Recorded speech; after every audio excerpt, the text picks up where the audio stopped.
ચડી તો ગઈ ફેર પડ્યો પણ તમે તમારી ગાડી રીતે આંક્યું ને એટલે ઓલું થયું હા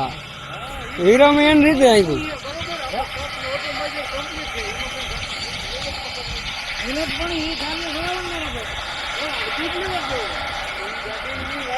તમે ઈ ગાડી મેળે આંકી ને એટલે ઓલું થયું કઈક એટલે તમારી ગાડી દબાતી હા આને આમ જ આંકવી પડે એટલે થઈ જાય